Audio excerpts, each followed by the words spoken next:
Hey, I'm so glad you're here. I'm Charlie Simons. This is Do Not Talk. That's my dog. That's my dog, Riley. See, this is what happens when you have a studio in your own home and you got dogs. And then when the ones downstairs, because I live upstairs, I live on a ranch, Mag 7 Ranch, Northern California. And this behind me, by the way, everybody's asking, wow, what a great background. That's a professional studio. This is the chimney for the downstairs fireplace. That's what this is, and I just put a bunch of stuff on it, stuff that's important to me. Thank you so much for taking the time to join us here on Do Not Talk, where we talk about the two things you're never supposed to talk about: religion and politics. Religion and politics. That's my new little toy. Spent $97 for that thing right there. So if you get sick and tired of me doing this, just give me one of these. It's got all kinds of little sound effects on here. Thank you. I'm glad you enjoy the sound effects. Isn't that funny? I know it's funny. Well, a little applause for our producer, Kirk Tishon, Captain Kirk from Forefront Aerial Productions. He's out in Colorado. That's what's known in the business as a smattering of applause. Sorry, Kirk. Oh, shoot. We got Jason Fick on the show today. Jason is, let me see if I can run this down for you. And his last name, by the way, Fick. Yes, F-Y-K. He is a widely recognized social media entrepreneur and owner of WTF Magazine. WTF? I wonder what that stands for.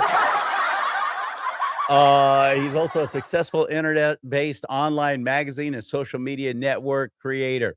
Jason is a no-nonsense businessman, forward thinker, and marketing specialist. But why I'm going to talk to him today,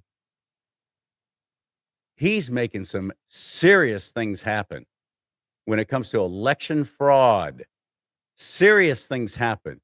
He's making inroads and getting things done. And of course, the media is ignoring it. And it's happening. It's amazing what he's doing. And speaking of social media, since Jason's such an expert on that, I figured he'd get a kick out of what I wanted to use to start off the show. You've heard of libs of TikTok, right? Awesome. Love them. A lot of fun. Have you heard of this guy, Joey P. Tunes? This is all he does on YouTube. He takes compilations of people doing really stupid things and he does commentary on it. It's hilarious. Captain Kirk, roll it. Remember this one? Period. Period. Period. Brace yourself. She's got fans now. Imagine being this excited to see someone who thinks their hair grows from the end of their hair. Yeah, so I just found something out. So I never knew that your hair grows from up here. I never knew that. Yeah, these are the same type of people who think the Earth has 6 moons. How many moons does the Earth have? 6. Yes. Yes. I always thought that your hair grows from right here, and it just grows and grows and grows. Is there hair in my head? Yeah, there is. The giant hairball in your head where your brain's supposed to be. Like, actually, like, in there? Yeah, that's where your hair's coming from. And this is their hero. Yes! What type of drugs were the parents putting in these kids' cereal when they were growing up? Listen to this. Look, you got a kid from Yale, one of America's most prestigious universities. Yeah, they're really producing some winners.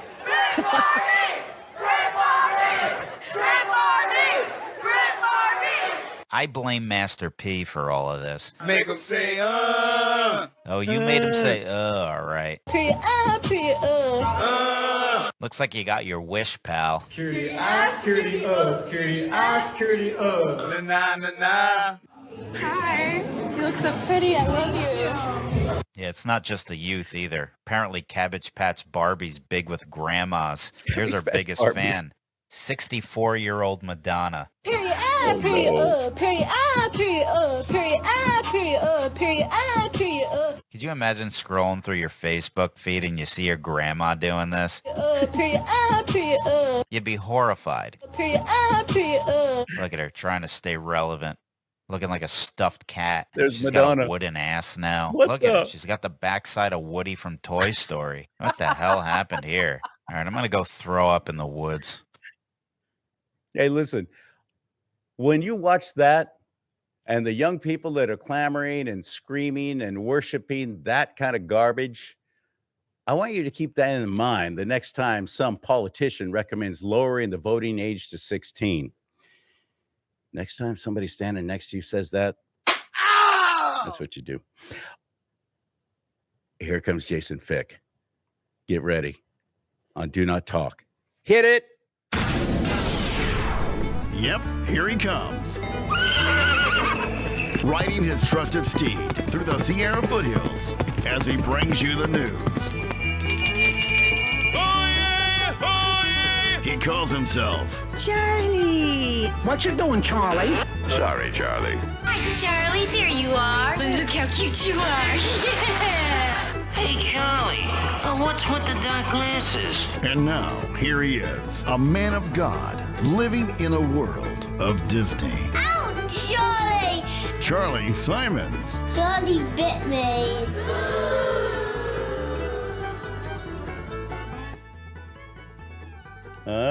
Fancy. Fancy. Sorry. This my first kind of promotional item right there. Thanks to my producer, Captain Kirk to Sean from Forefront Aerial Productions. Had this made and sent it to me for my birthday. I thought that was pretty dang cool. So just showing it off again. And speaking of showing things off, I got this new little toy right here. It's got little keypads and presets and my favorite feature on here. $97 I spent for this. $97, and it'll do this. Test 1, 2. Now batting, first baseman Jason Fick. Oh, there is applause here too, by the way. Where is it? Oh, Jason Fick. That's it. $97, buddy. $97 right there. $97. Oh, welcome, my friend. Great to meet you. This is my first time. I have not had the opportunity of shaking your hand, but I met you, and I have a mutual friend who his name is Sam with yournews.com. And he said, you got to meet this guy, Jason. He's making things happen. He's getting stuff done while everyone else is just talking about it. He's actually doing it. And he's put absolutely everything on the line because he so believes in this. Those are the kind of people I admire and respect. Those are the kind of people that I call my heroes. So thank you for doing what you're doing. But what are you doing? Thank you, Charlie. I appreciate that. And yeah, big shout out to Sam Anthony. He's done a lot to help me. So what's been going on is for the past about 6 years ago. This has been a long endeavor. 2016, Facebook made a move against me, and I'm sure most of your audience is well aware of the problems that we're dealing with internet. I'm on my 7th 90-day restriction. Yeah, I get off for a couple of days, and then boom, I'm right back onto another one. And they move everything down to where people aren't seeing my posts and so on. Yeah, it's a shame that the way that they've completely abused the system, and people know that it's happening. You know, your audience knows that there's a problem with the internet, and of course, there's a lot of evidence that's now coming out that the government was colluding with these corporations. And about it was 2016, Facebook made a move against me. Now, it was not political, it was not ideological, it was not driven by that agenda. It was driven by a financial agenda. Now, and we proved that. And the reason being is because in that circumstance, they took down uh, 6 of my pages, roughly about 14 million fans. I mean, I lost a lot. Now, this was at my peak, I had almost 38 million fans. But see, the thing is that what most people do not realize is that all of these sites are competing against their own users. Now, everybody looks at it from the standpoint of, well, it's all political, it's all ideological, it's all religious. No, it started out, it was just straight up financial censorship, right? So what happened was is that they took down these pages, And then they transferred those pages to another individual, or excuse me, let me rephrase that. I asked another individual, this was a competitor of mine, to see if their representatives would reinstate my pages. And he did ask, and Facebook, of course, came back to them and said they wouldn't do it for me, but they would do it for the other company if that other company owned it. Now, you have to realize something. I spent $43,000 in advertising with Facebook. My competitor spent 22 million. You, Oh, you yeah. understand why they would want to do Right. something like that? Sure. So realizing what was going on and facing no other choice. I mean, what good are unpublished pages? They're worth nothing, right? I sold my pages to that company because they were going to be worth something to them. And of course, they had a quid pro quo agreement to reinstate them. So I sold them the thing. And sure enough, right after I transferred the I had a little pages, earthquake here all of a I sudden. saw Sorry that. about That's that. okay. That's I okay. got And I got dogs here in the studio. They go with me everywhere, and once in a while, they'll just suddenly bump into one of the table legs. My apologies. Go ahead. that's okay. So sure enough, right after we sold the pages to them, they reinstated all of the pages. So the thing is that you have to realize that whatever the content was that I had posted, right, and whatever was considered a violation of their rules and offensive in some manner, was the exact same content that was restored. Meaning, it was clear content had absolutely nothing to do with it. It had Oh, to do with the value of the owner to the company. It was clear. right. So we had Interesting. caught them red handed that they can't claim that it was somehow content. Well, fast forward, and in 2018, I sued Facebook. And our allegations were very clear. They engaged in anti-competitive, financial business warfare against me. They took my company content down because they compete with us for newsfeed space. The more that they can suppress us, the more they can push their advertising. Now, let me relate this a little differently. The more that they can suppress your political position, the more they can amplify their political position.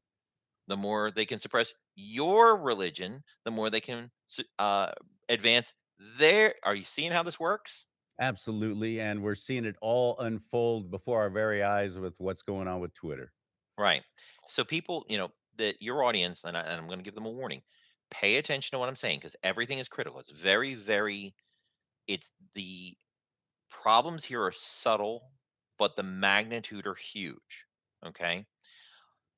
So what ended up happening when we sued is we said, "Hey, look, they did this. They anti-competitive, fraud, extortion, and tortious interference. These are all torts, right? They're considered tortious acts, and that it's based in the conduct of this company to wipe me out." Now, in this circumstance, these were pages online, which of course, that all deals with publisher platform stuff, but some of them weren't even within the internet. I mean, conversations between two companies, meaning Facebook and my competitor, to make a quid pro quo agreement to solicit a new owner, that has Yeah, nothing to do with content. That has nothing to do with the internet. That has to do with they made like an illegal deal, right? So the long and the short of it is this. We went to the Northern District of California courts because we get dragged to California all the time. And the Northern District of California, to summarize everything that they said, they dismissed my case and they said, which of course they dismiss every case, right? Like cases never get through. And they said, you, Mr. Fick, are treating them as a publisher. And under Section 230C1, it says, no provider, user of an interactive computer service shall be treated as the publisher or speaker of any information provided by another information content provider. Now, I don't know if you had gotten my email with the highlights, but this will bring um, into perspective, and you may not have gotten yet because I know we did this sort of last minute. But it works like this: if I say that you can't be treated as the publisher of any information provided by another, and I'm going to ask you a very specific question, does that mean you can't be treated as a publisher? This is where it gets really confusing. Do you remember Bill Clinton once said, "It depends on what the definition of is is is. is." Yes. Okay. Similarly, they are now arguing about a Trump case where there was a difference between being in trial and being on trial. Very big difference, correct? They only change one letter and it Mhm. changes the entire meaning of a sentence. Mhm. And what I'm about to show your audience is literally the secret that unlocks everything, all of it. The whole mess was messed up on one word. So let me go back again. I'm going to walk people through this. Okay. It says no no provider or user of an interactive computer service. So that's the service provider, right? We're clear on that. Shall be treated as. So that means that they just can't be treated. It's not liability protection. It's treatment. So because definitionally, if you can't be something, you obviously can't be held accountable for it because you can't be it. Okay? So it says shall be treated as the publisher or speaker of any information content or of any information provided by another information content provider. And everybody is out there arguing publisher platform and everybody that is a proponent for these big tech companies. So there's lots and lots of lawyers that do not want you to understand this. Okay. They say you can't be treated as a publisher or speaker of any information provided by another information content provider. No, that's not correct. I can't treat them as a publisher is wrong. It says I can't treat them as the publisher. There's a guy by the name of James Madison. You know who that is? Pretty famous guy, right? Yeah, yeah, that's yeah, he was he owned the Royals, I think, didn't he? Well, he was one of our founders, let's put it that way. Oh, that well, simple Yeah, mistake. that James Madison. Right? So James Madison, one of the founding forefathers of our country, right? He once argued that the most important word. I'm going to ask you. This would be a crazy one. What is the most important word in the right to free speech? He argued this in the Federalist paper. You would not believe this. The right to Interesting. free speech. What is the most important word in that sentence? The Yes, sir. He argued that the word the was the most important word because the denotes that it pre existed. You already had it. And therefore, if it pre existed, it couldn't be abridged because you already owned it. You already it's like had the prior right. authorization. It's like prior authorization with the insurance Correct. company that's denying that medication you want. Correct. We were not given our rights from government, they were given from God or from nature. However, you consider it, you already had them. And Yeah, that the Constitution does not grant you the right. In fact, it simply ensures it. ensures it. Yeah, guarantees it. So this is important stuff here. So if the denotes that it pre-existed, let's think about that. Who, not what, who is the publisher in that sentence? The publisher is another information content provider, is it not? We already know who the publisher is because the denotes we already know who it is in the story. It's already been there. Oh, And wait it's a already been second. established what a publisher is. The what it is becomes the what function it is. We're not there to find out what it is or how Mhm. it is. Well, I'm We're just there to saying find out it's who it predisposed. is. We already Right. know what a We publisher know what is a and does. publisher is exactly. We all Yeah. know. And they've been doing that in court over and over and over again and telling us what. And we're simply saying, no, it's the who. Now, let me ask you something. And this is all going to make sense in a second. You're like, what? It's so simple, but yet overlooked. I published my content, right? That statement is fact. Who is the publisher of my content? Very simple question, very simple answer. The Who the published my content? the one who gets it before other people's eyes I was or the one ears. who did it, right? So the Oh, publisher you're is the one. me. Oh, Right. gotcha. Okay, Okay. okay. You following? So Alright. you Gotcha. cannot treat Facebook as me in that sentence because I was the publisher of my content, right? They converted and said you're treating them as a publisher. Well, I am, but I'm not treating them as me. I'm not treating them as the publisher. Oh, Believe it or not, there is interesting. a Oh, difference between no, okay. Dang. it is that subtle a problem is they converted what is called a definite article, the, into an indefinite article, a. And they use them interchangeably, and they're not interchangeable. And you know what? Bringing up Bill Clinton and his depends on what the definition of is brilliant because look, Exactly. yes, One you little can get conversion down to changes everything. yes. Now think about this sentence again. If no provider user can shall be treated as the publisher, in this circumstance means Facebook can't be treated as me.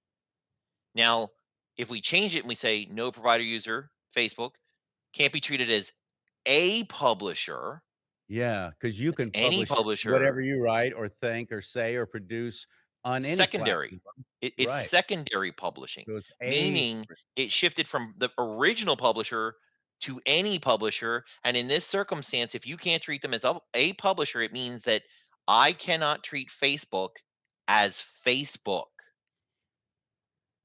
Think about the magnitude of that. You go out, you shoot somebody, you can't treat them as themselves. they argue that they are not a publisher, so they're not subject to any kind of laws of protection of free speech. But every time they fact check you, have they not just added a cliff note to something that you've published? They became a publisher. And what I'm saying here is all this nonsense and all the courts, and they screwed it up on this one word. Yes, you can treat them as a publisher, as themselves. You can't treat them as the publisher, someone else.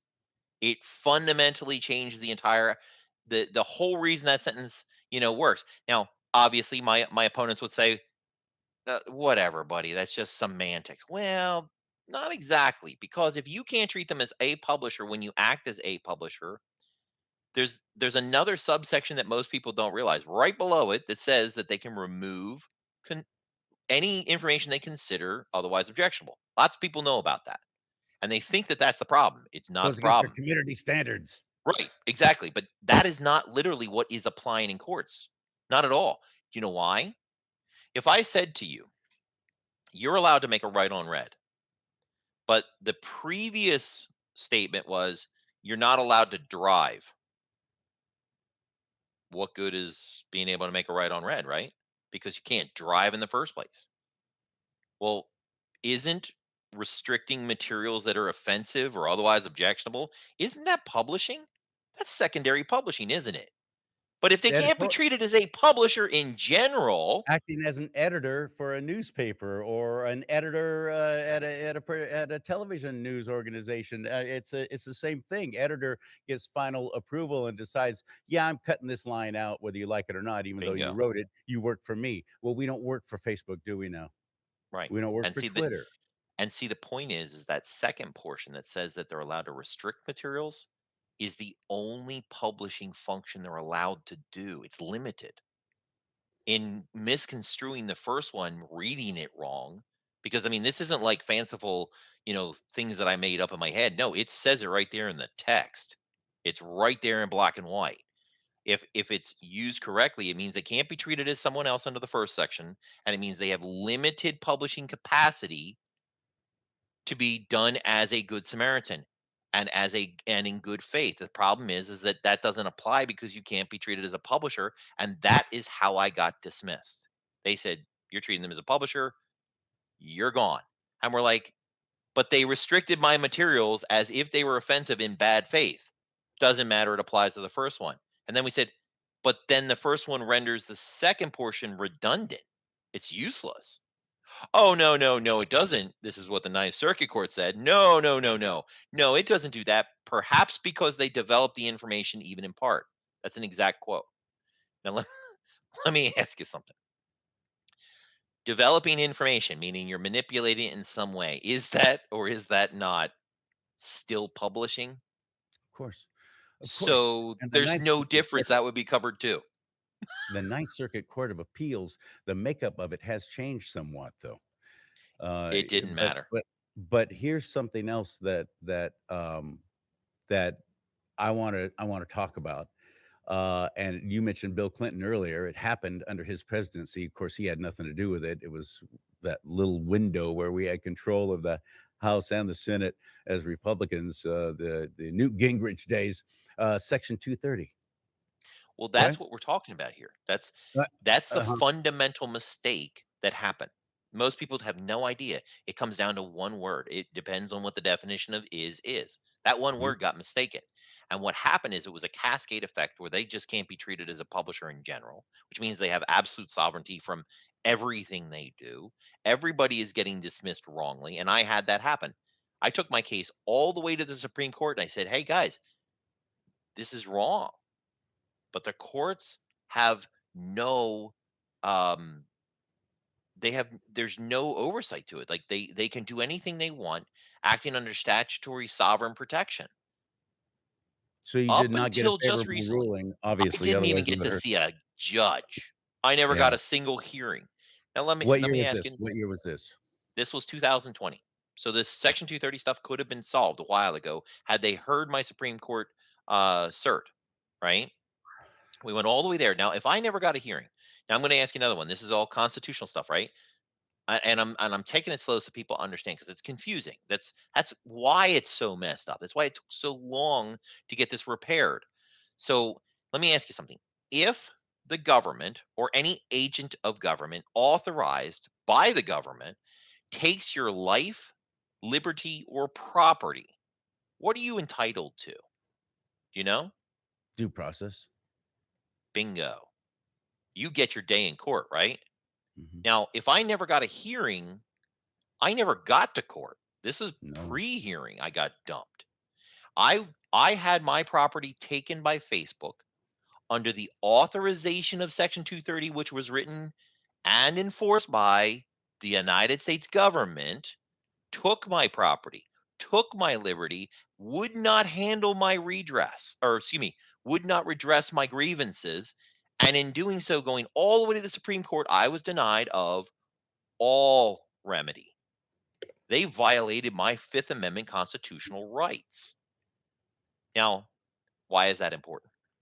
Everybody wants to understand, how do we get these guys for the state action stuff? The Elon Musk, Twitter files, the case, the two AGs, Eric Schmidt and Jeff Landry, suing Biden, and all of this collusion going on between government and, let me say this carefully, not government and Facebook, Google, Twitter, government and agent. They are an authorized agent to act upon the will of other citizens and take their property, deny them of their liberties under statutory authority. Well, guess what? We did two things right then and there. Supreme Court denied us cert, denying us all remedy. I immediately, well, not immediately, it took a while, but in April of this past year, we filed what nobody has heard about. We have a constitutional challenge of Section 230 against the United States itself. We're suing the law as unconstitutional. We're already way ahead of the game. Everybody else is just catching up. We've been in this for years. So, what does that mean? It means that we are now holding the government accountable and saying, declare how this is somehow constitutional, because as it stands right now, under Article 3 standing, I was denied of my constitutional rights, having sought ordinary remedy. Now we are going to the courts and ask and telling them it is time for extraordinary remedy. Fix this. Now, that was one thing we got going on. So we are going after this law to undermine all of it. Guess what the United States is trying to do? The United States Attorney General's office is, of course, trying to kick it on standing because they can't determine whose actions are whose. They keep saying, I mean, it's a disingenuous at best, like absolute outright lie at worst. They're saying that I'm holding the government accountable for what Facebook did to me. Now, this is not a super complex issue. Did I or did I not sue Facebook for Facebook's actions? Yes. Yes. Did Facebook dismiss itself? It No. did not. That was Court the did. United States government, was it not? So the Right. United States did its Federal own court. thing, right? All right. Yes. And who wrote that law? That would also be the United States, would it not? And they Yes. kept harping on this idea that I'm holding them accountable for what Facebook did, and that somehow I'm compelling them to restate my page. My pages are gone. I want to seek redress against those who trespassed upon me. And now the government has trespassed upon my constitutional rights because it denied me of my due process rights. That was entirely the government. They're again trying to conflate who is who in the equation. It's very important. Wow.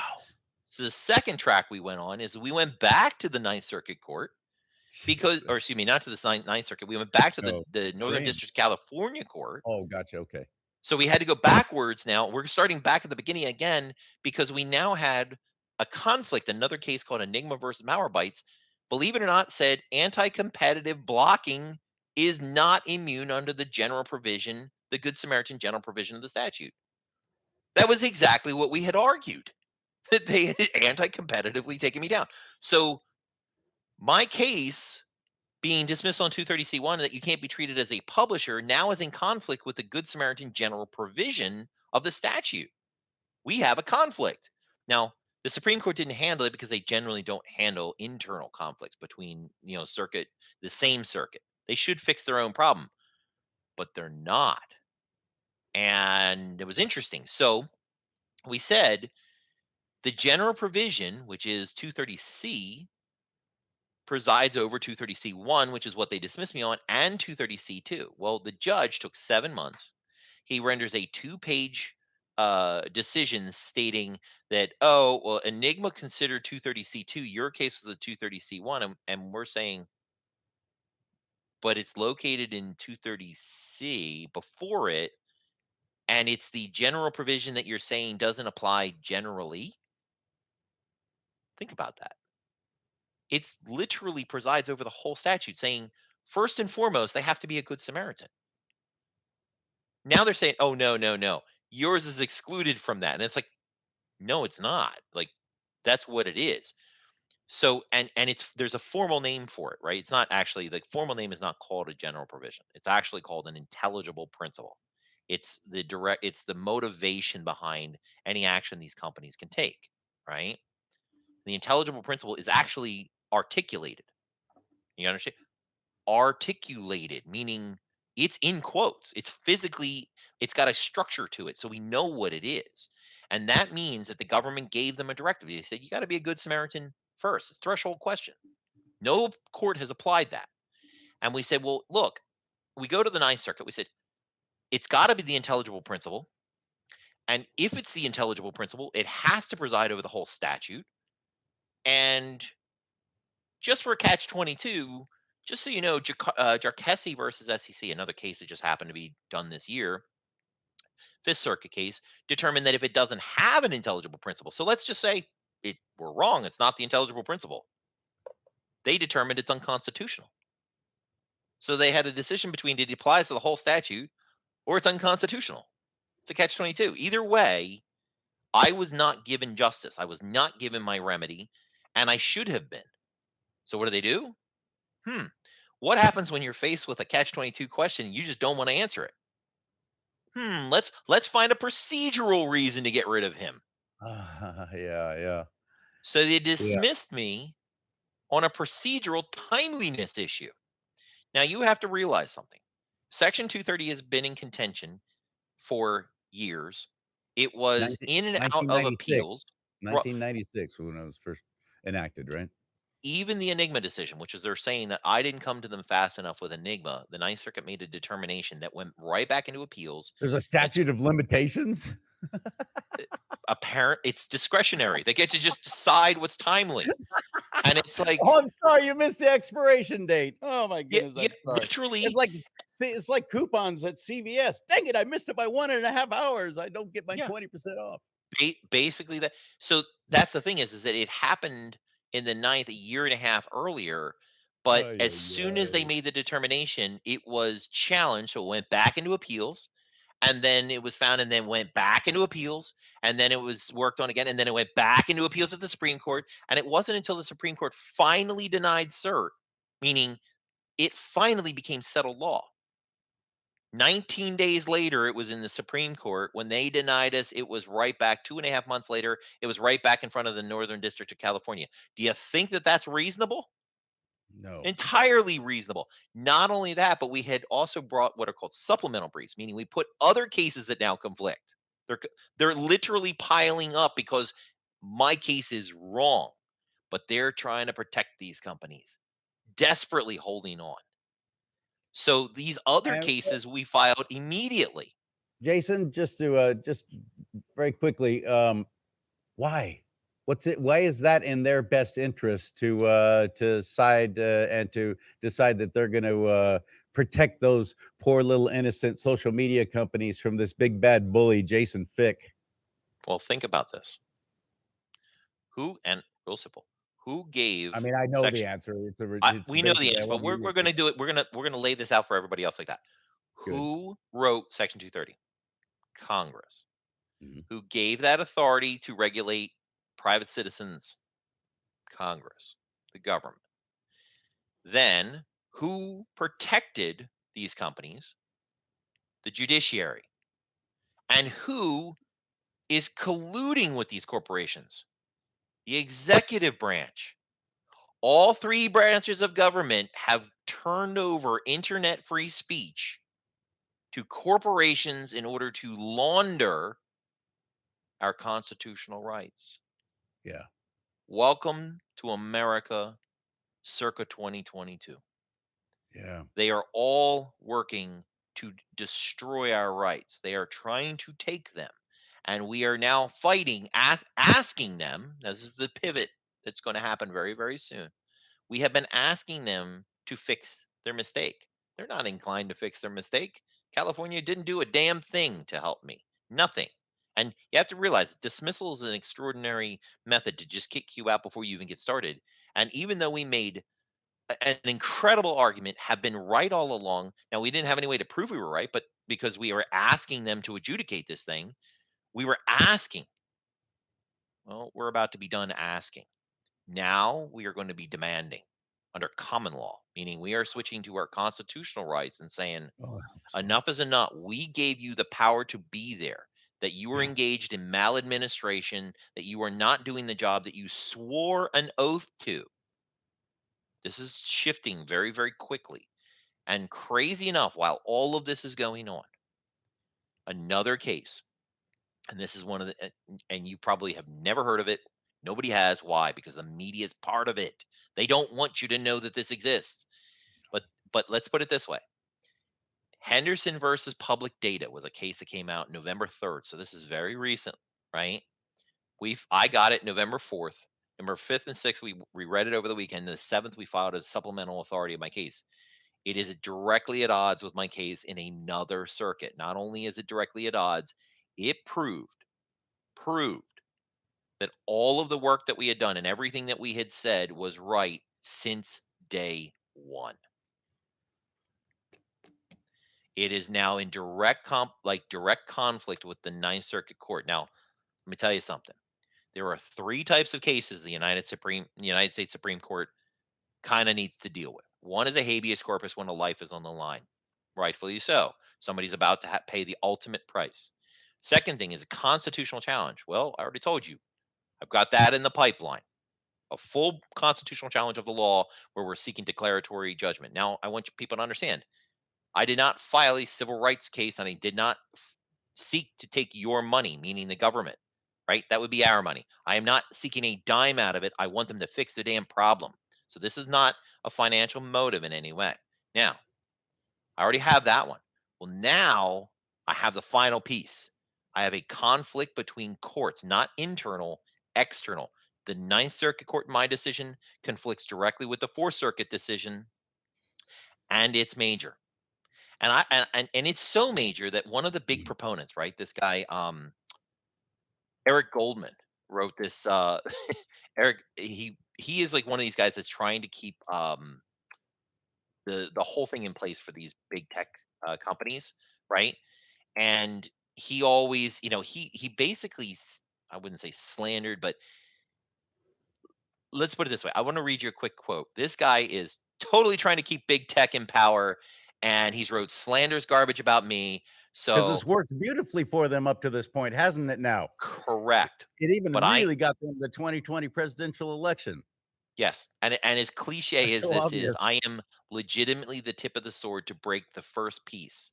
And once that happens, and I'm gonna, I will go back to this in a second, but I want to tell you, they know it's coming and they're terrified. But let me read you just this is just the first paragraph. This is an analysis from somebody who does not want this to change, and it's great to see what he's saying here because let me just read. Title is Fourth Circuit taking a wrecking ball to Zaran and Section 230 Henderson versus Public Data, written by Eric Goldman. Ugh, this Fourth Circuit opinion is terrible. I instantly knew it was written by a Trump appointee. Let's blame Trump. From the Federalist Society because it had the characteristic self assured yet sloppy writing style. Talk about ironic, self assured. Well, talk about arrogant. What's that got to how did Exactly. so Wait, if it I gets don't better. speak quite as fluently as you do, that means that that my rights are trashed? Our rights are being stomped on. And a case finally looked at it and said, What a complete wait, that's not stupid right. oh, In fact, the case literally said, and I quote, arrogant Section ass. 230C1 is not licensed to do whatever one wants online. All of a sudden, they can't do what they want anymore. But let me just finish the rest of this paragraph. It's great. And what's the deal with Justice Thomas fandom? Oh, now, of course, Justice Thomas is wrong too among these judges. This opinion gives four gratuitous cites to Justice Thomas dissents. This opinion does extreme damage to Section 230. That's a win for us, by the way, including seemingly overwriting core parts of the seminal Section 230 case, Zaran versus America Online, meaning the precedent they used from the very beginning, they just tore it apart. The associated chaos will likely continue until the Supreme Court's Gonzalez decision, which will likely do so much greater damage to Section 230 that this opinion's troubles will seem minor in comparison. In other words, he's having a freaking meltdown because he realized they just smashed Section 230. And we are the case that is heading into the Supreme Court in the next 30 days. And we are demanding of the courts to handle this case because it is a matter of national emergency now that the government is colluding with these companies to suppress the rights of all individuals, and we are poised to take it apart. I can't Welcome wait. to what is about to happen. Jason, first of all, I don't know what you do for a living. I don't know how much money you make or if you're even I mean, if Nothing, you might be on the brink of bankruptcy right now. I pretty don't know. much. I See, risked everything for this. Nobody has I any was idea how much I put into this. I was afraid It of that. needed to be done because the future of America, the future for my son, we either have freedom or we die on the hill. It's one or the other. And, you and I both know, and anyone else watching this show most likely, the left is just, polluted with nothing but Pharisees and lawyers, as Jesus called them, Pharisees and lawyers, and they don't respect anything unless they're forced to in a court of law. That's how they operate, that's how their minds work, and they're so arrogant. Hmm. This is not cheap. Every time you have to pay to file, don't you? Yes. With a clerk, there's fees, aren't there, to even just file these kind of lawsuits? Are you Just to give you an representing your idea, yeah? just to give you one idea, Okay. you have to formally put together a book for the Supreme when you file in the Supreme Court, and that book has to be circulated to 400 people. And there are only two companies that make those books. So in our last run, the books cost $14,000. It is an incredible burden that I have been bearing Of on this. course I it is, am and it's rigged against anybody who's not wealthy. exactly. And in fact, if you're listening, the magnitude of what we're doing here could save America because all of the other things that are problems right now, if you can't get information out, we're done. Information is how you fix all of these other problems like elections and so forth. And that's being shown by what Elon just did is that it's not about being able to say anything. There still should be some moderation of decency. But the thing is that the overreach of where they went with it has turned into they just anything that defies their agenda. And the thing is, I don't like everything that everybody says, but I would defend the right to say it. Unless Yeah. it is and incitement is getting to the point that if you say I love you, that's incitement now. I mean, that's legitimately what they argued was incitement to take down Trump. I mean, that's just bizarre. Bizarre. Oh, we're going to go to the Capitol. I love you guys. Oh, see, that was incitement. It's Because he gotten said ridiculous. that. Oh, yeah, yeah, yeah, yeah. But I would ask this is that if your audience understands the magnitude of this is the legitimate war to fix your freedoms online. This is not just about me. This is about everybody. We are poised to be able to break this cycle. And big tech is scared. Do you know how I know? There's evidence. They're not going to tell you they are, right?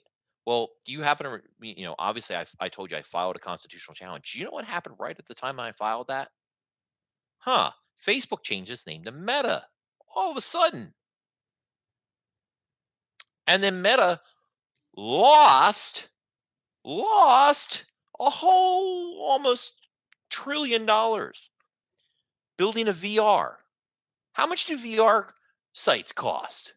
Do they cost $1 trillion? Did No, they heavens. market it to the point that they lost a trillion? Where did it go? Do you understand that what they're doing is they're creating a corporate veil because they know Facebook is about to go under? They know the apocalypse is upon them. We are coming in like the four horsemen. This is monstrous on them.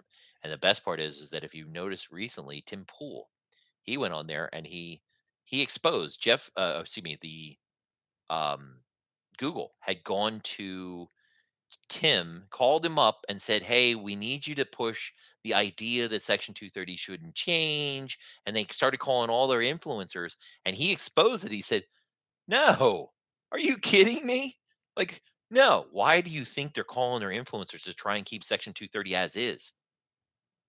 Because it's changing, and they know it's changing, and we're making it change, and that's what I'm working on right now." So, if your audience can contribute, this is a monster. We have a donation link at socialmediafreedom.org. And the funny part is, everybody says, "Well, why don't you crowdfund?" Where on big tech? Think about Exactly. that. I mean, look what happened to the people who were trying to send money to the truckers up in Canada to help them Yep. buy fuel and food and everything. They literally had their money stolen away from them, and it Yep. was never given to the people it was that they was actually intended to go to. It was outrageous what they did. We use Give, Send, Go. That's a new one. It's a Christian fundraising site. You might want to look into that. Give, Send, Go. That's what we use here at Do Not Talk. But For if you anyone who go to wants to help keep this news socialmediafreedom.org, moving. if Which you go one? to socialmediafreedom.org, it is the Social Media Freedom Foundation. If you Oh, go to you socialmediafreedom.org, we got already it. have You're a doing your donation own. set up. Oh, goodness. Okay. We So we you are not you using any kind of crowdfunding. We you need you to started go a direct. nonprofit then. We did. So the best part about it Attaboy. is that no matter how much you contribute, it is tax deductible. This is a There you go. 501c3. We are approved because we are fighting legitimately for your freedoms. We are not This is a here for hard any other sell, reason. Jason. This is a hard sell because when you start talking numbers and when you start talking law, most people's eyes just glaze right over. Well, that's above me. That's above my pay scale. I don't. Yeah, I'm not even. I don't get it. So that's a hard sell. The bottom line is this man has put his entire. You got a family? You a I do. family man? I do. Yeah. I basically put everything into this because it had to get done. Well, then we're going to do everything we can. And Captain Kirk, let's be sure and get that information up there too. And it is socialmediafreedom.org.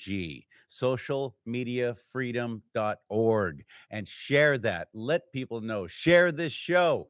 Listen to what this guy says. Listen to what's happening or what's about to come down. Hopefully, Lord willing, you'll be Yeah. triumphant in this, Jason.